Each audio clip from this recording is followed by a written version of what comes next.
Hey there, in this video, I'm gonna go over the top 10 things I learned from sketching a new card back each day for 82 days. Now, I'll be the first to admit I'm not the best artist of all time, but this was a fun project that I did to improve the artwork for my game, Poison Water Wine, and it was a big success. If you compare the day 1 card with the day 82 card, you'll see a massive improvement that I'm quite proud of. So if you want to see what I thought about the experience and what I felt were the things that I learned to improve the artwork, then this is the video for you. So I hope you check it out. All right, so coming in at number 10 is using the drop shadow tool. So if you're like me, whenever I wanted to use a shadow, I would simply take a light brush and just draw the shadow with a low opacity color underneath. Now this is okay, it certainly does work, but the problem is it's not very precise, nor is it very efficient. So what's really great about Photoshop is any layer, if you double click on the image that's on that layer, and you scroll down in the Styles panel to the Drop Shadow tab, you'll see here it'll automatically create a shadow that's mathematically calculated based on the layer and the image that's within it. And what's even better than that is you can adjust all these variables to the side. You can increase the opacity, you can increase the distance and the spread of it. You can even increase the size of it. So if you want it to be kind of more focused, like it's directly under hard light, or a little bit softer and further away, you can do that as well. All right, so at number 9 is how to create a very easy and unique marble pattern using brush tip shapes. So a lot of people know if you click F5, this pulls up the brush tip window. And you can choose this sort of splatter tool brush. And I know a lot of artists, myself included, are reluctant to use this tool because it's a bit cliche. You'll actually see this in a lot of productions even as like a blood splatter. And it's kind of funny, you're like, oh, I know that exact brush, that's the default brush from Photoshop. However, a way around this is if you want to create a marble pattern, you choose the brush and pick a color. Let's say we'll use this nice green. And then just cover your palette in this brush. And it's still bad because you're like, oh no, this is the default splatter brush. I'm a fraud. Everybody's gonna know about this tool. But the secret, and this was the tip and trick that I really learned from this process, is after you lay down some color, and I'm just doing it quick to show you, shout out to Art Attack. If you click E for the eraser tool and then click the same brush and you set the opacity to 100.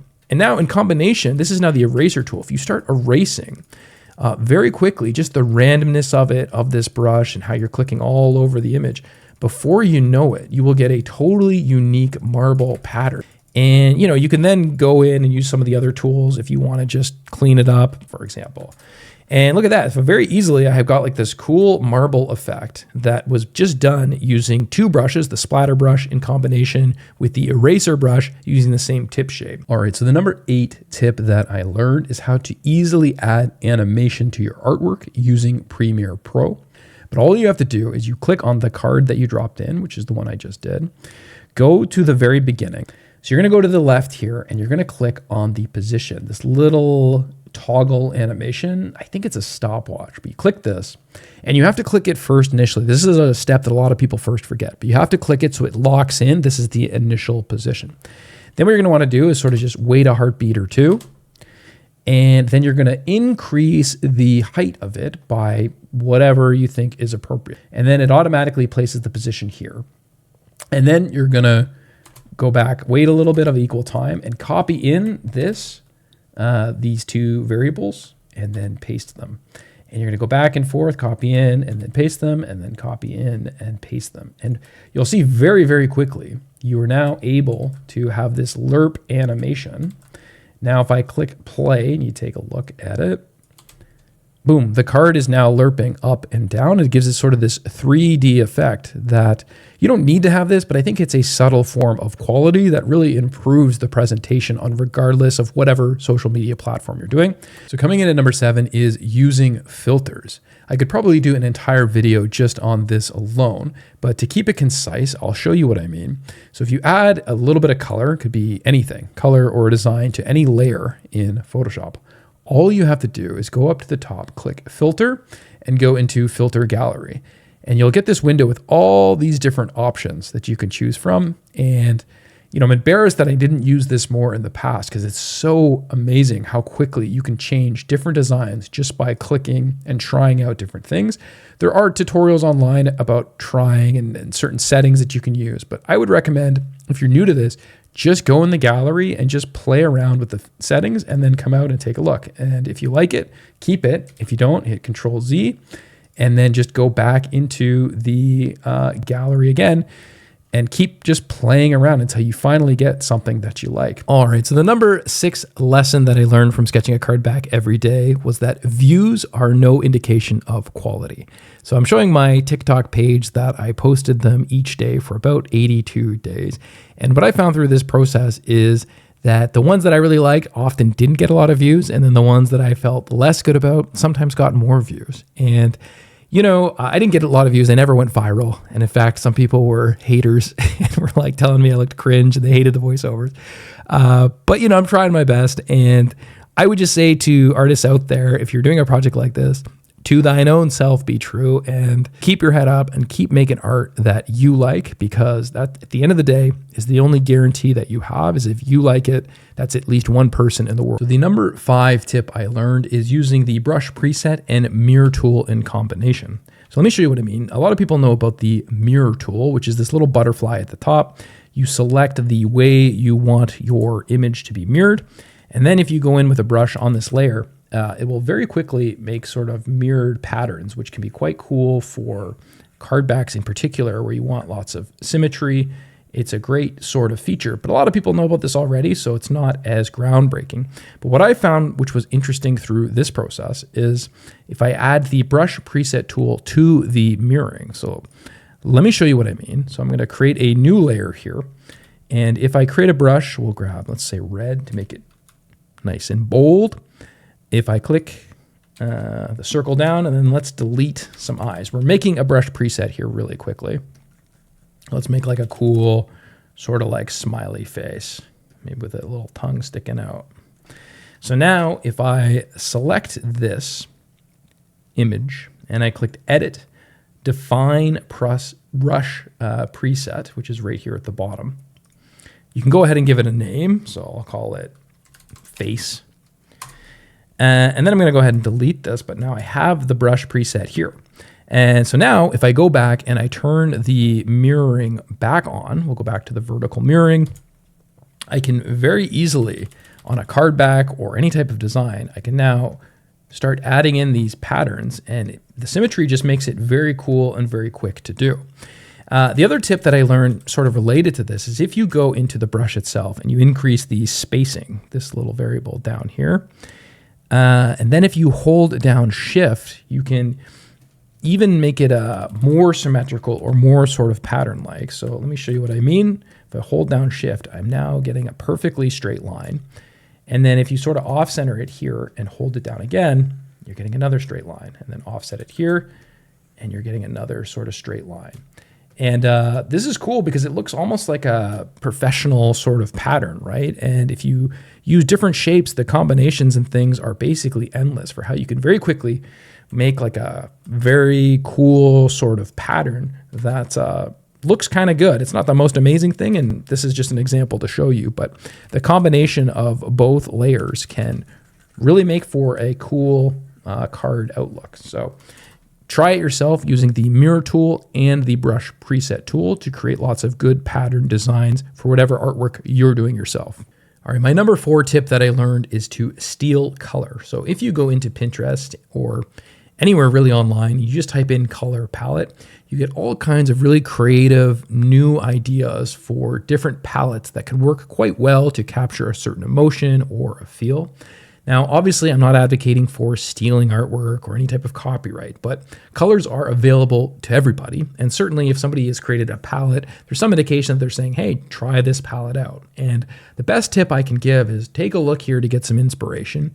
If you find one that you like, let's say this one here, this is sort of, I don't know, a cool blue kind of earthy tones, go ahead and copy the image. And if you then go into Photoshop and paste it, pressing I, you can very quickly just pick up these color palettes and then go ahead and delete it. You don't want to steal the design itself, But now you do have these palettes that you can use to really make your image like a lot more cohesive and a lot more emotive, or whatever the person who pulled together this palette was thinking. You can kind of draw from their experience. All right, so the number 3 tip that I learned through this process was emulating the Apple liquid glass effect that was sort of newly released this year and took the UI space by storm.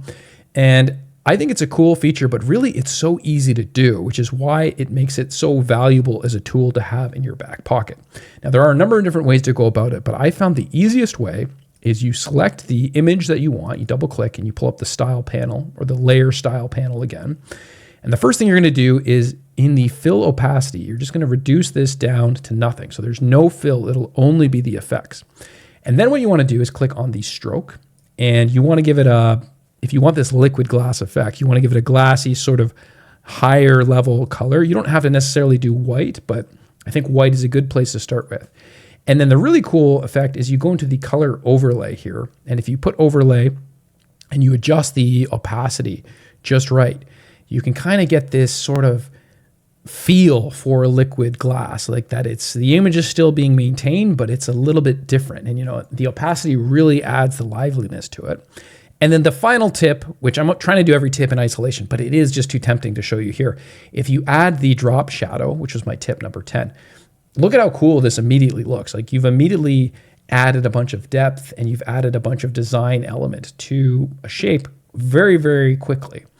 And so yeah, I would highly recommend trying this liquid glass effect. You know, it does get a little bit repetitive if you use it too much, but there's a lot of applications and it's really easy to do. So give it a try if you're looking for something different. It's definitely my top 3 things that I learned from this process. So my number 2 top tip that I learned from this process is probably my favorite one. Could even be the number 1, except I think it's a little bit context specific. But the tip is effectively using the smudge tool. So the smudge tool is on the left toolbar. It's underneath the fill tool. It's related to the blur and sharpen tool. And I feel like this tool is related to that meme where you have the low IQ guy and the high IQ guy. And it's like when you first start using Photoshop, you're low IQ, you think the smudge tool is awesome because it allows for all kinds of cool patterns. Then you get a little bit better and you think, it's amateur. I should really be blending effectively according to proper color theory. But then I think when you get to a more advanced stage of Photoshop, you come back to the smudge tool and you see that it really has a lot of power. If you throw down a color, so you just put down a gradient on a layer, and then you go in and you select the smudge tool, what I found is you can very quickly create an awesome sort of set of patterns and designs. I'm doing this live as I'm talking. And it's actually like even relaxing, to be totally honest. There's no pressure. Instead of looking at a blank canvas, you're kind of just mixing and you're sort of just getting a general feel for, I don't even know. It's almost like, I don't want to say spiritual, but like it feels good. If you should just try to do this if you've used Photoshop at all. And you're kind of creating this like unique sort of pattern. Like every brush stroke is sort of unique. You can change the size, you can change the strength of it. But before you know it, if you just sort of play around like I'm playing here, you will create these interesting shapes that have all kinds of depths and nuance. And I just loved this so much in terms of like a pattern that is a design on a card, and even as just a baseline that you could build off of, and you can add layers to this and all the other tips that I've been talking about in this tutorial.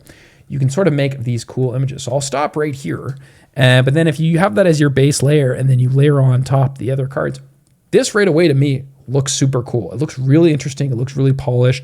And that's just within, 30 seconds of showing this demonstration. If you really take your time to grind with it, it is a phenomenal tool that should be used. So definitely give this a try yourself, and I think you'll love the different designs that you're able to come up with. All right, this brings us to the number 1 tip that I learned from sketching a card back every single day for about 82 days. Without question, it is using the Bevel and Emboss feature. This is the type of feature that once you start using it, you will see it everywhere. And it is so incredibly valuable and so easy to do that essentially it makes an image be 3D very, very simply. So once again, you're going to double click and you're going to get the layer style panel. And it's basically the first option here. You click the Bevel and Emboss tool. And Here you really do have to play with the different settings because depending on what you select here, you can dramatically change the look of it. And I don't want to go in depth too much other than just to point you in this direction and then have you go ahead and play with it. But the key things you do want to play with are the size. And so if you look away, like look at the image to the left, I don't even know necessarily what's going on, but I'm already creating something that's kind of cool and interesting. You do want to play with the style. So this is pillow emboss, but if you do outer bevel, it's on the outside, as the name suggests. And, there's inner bevel, which is on the inside. So again, you can just play with these variables here to create all kinds of different 3D elements to quickly show. The other one that you want to play with is the glass contour down here. There's sort of these set presets, and depending on which one you choose, it can also dramatically sort of change the lighting and the different effects that way. And you can soften it if you want it a little softer. Again, it's really just a matter of playing with it to find whatever you think works best. But I would say this was my #1 tip, and it's so applicable to all kinds of buttons, or you can apply this to fonts. You can apply this to literally characters or anything that's like 2D that you want to give a 3D element to very quickly. This is definitely the #1 thing that you should be doing. And again, like I can also apply this. I have a border here as well. So I go in, I click bevel and emboss for the border. Now, because this is black, you're not going to see anything. So if we combine, we reduce the fill opacity to 0, the liquid glass effect. And again, you can start playing with all these different variables for the border now to make the border look different, and you can play around with them. But what I'm really trying to demonstrate here is how easy it is if you don't shy away from these tools. If you start using them in combination, you will be able to create like this perfect symphony of elevated design that looks a lot stronger. So that was probably the biggest thing I learned from this process, is not shying away from some of the tools that are there. They're not always perfect, but I think in a lot of instances, they're very quick and very efficient, and they can make very cool designs that look polished and pristine. So definitely check out the bevel and emboss as my #1 tip of things that I learned from this process.